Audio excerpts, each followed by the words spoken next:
Dink raced into the book nook. Josh and Ruth Rose were right behind him. They found 3 seats behind Tommy Tomko and Eddie Carini.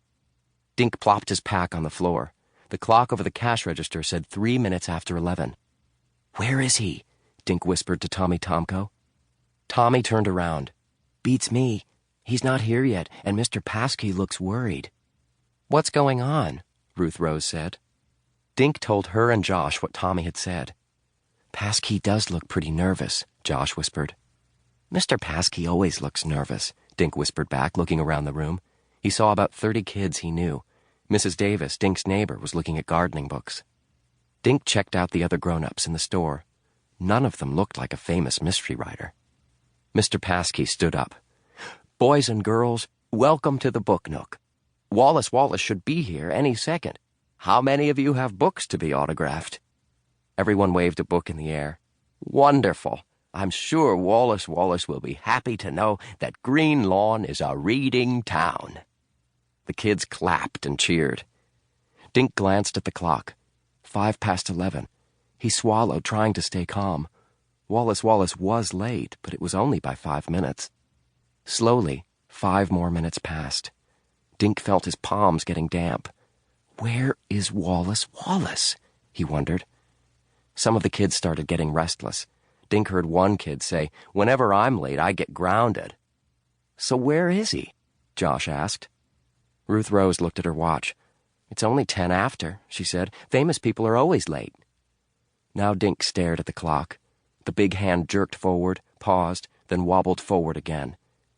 At 11:15, Mr. Paskey stood up again. "I don't understand why Wallis Wallace is late," he said.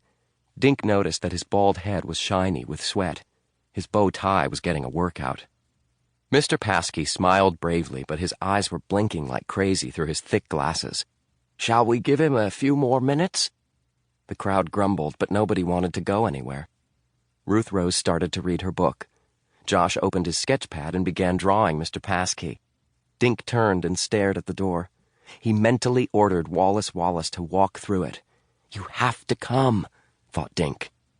Ever since he had received Wallis Wallace's letter, he'd thought about only one thing: meeting him today.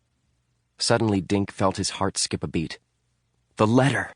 "Short of being kidnapped," the letter said. "Nothing will stop me from coming." Kidnapped? Dink shook himself. Of course Wallis Wallace hadn't been kidnapped.